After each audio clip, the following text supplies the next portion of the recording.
In this video, Tucker Carlson exposes Ukraine for selling their U.S.-funded weapons to drug cartels.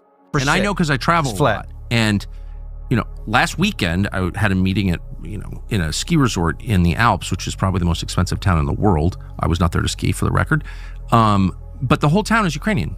All the visitors are Ukrainian, and they're rolling into Air Maze and dropping $1 million in an afternoon. Okay, so it's all through Europe. You see this. The richest people are the Ukrainians. That money is ours. It belongs to me and you and every other American taxpayer. That's where it's going. Second fact, not guess. Fact is Ukrainian military is selling a huge percentage, up to half of the arms that we send them.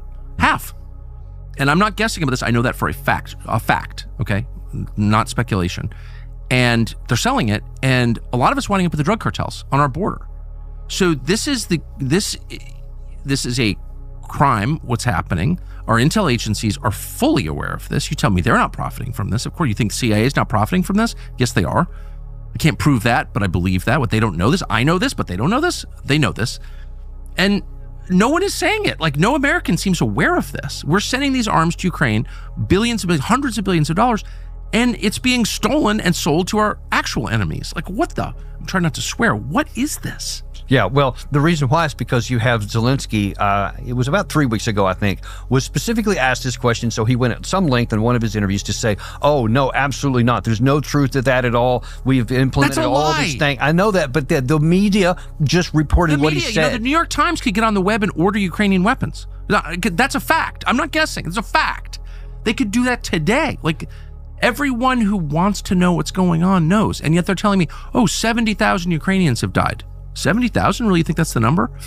Everything about this is a lie. Yeah. And Tony Blinken, of course, because he's running the U.S. government, knows that it's all a lie. And so for him to say that out loud is evil.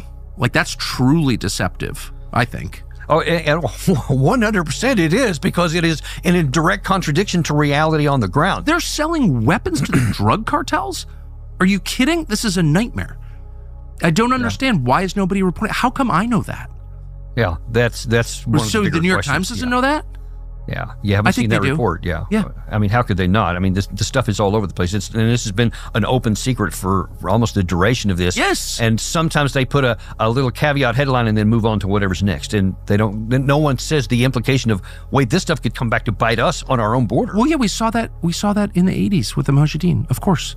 How are you going to have commercial air travel around the world? By the way, if their missile systems, handheld missiles, you can shoot down a commercial airliner pretty easily with a lot of this stuff. That's what it's designed to do. And if it's in the hands of separatist groups, terror groups, drug cartels, which it is now, how do you have a civilization? How do you have global air travel? I don't get it. Well, yeah, I mean, I pray that remains a potential and not something that actually gets manifest, but it's out of our hands, and that's the problem. But how can you send hundreds of billions of dollars of aid and weapons to a country and then not keep track of what happens to it? I can only speculate that they just don't care about that. If some of it ends up hurting Russia, then cool. And I think that's the extent of it. Terror attacks inside Russia, a lot of them. Yeah. So since when does the U.S. government sponsor terror attacks? Like, this is our government. Well, of course, we just put a different tag on it. Well, no, we're just helping the Ukrainian side fight its war against the Russian aggressor. You're assassinating people. That's I mean, and as I think you've talked about before, Dugin's daughter, who was caught up in that. A lot of other people. Yeah, certainly. Yeah. Yeah, general, not speculating on this at all. I know firsthand. Yeah. So anyway, sorry to get upset. It's that the Blinken stuff is like, it's beyond. Yeah, and then Austin did the same thing about 6 days ago, to be specific, where he says, we have given Ukraine everything we can, and he's saying this still, at this point, we can't let Ukraine lose the war. Liar. Liar. The war is already lost. Oh, I know. Past tense. There is no possibility to even maintain anything. For him to say that is to continue the fiction that they have, so that, and here's why I think all this is happening, so that when Trump comes in and whatever he ends up negotiating, it's Trump's fault.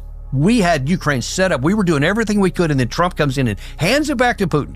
That's why I think it's going to be so hard for Trump to do what makes sense and what's rational, because he's going to come under withering attack from the political left. I mean, it's just going to happen.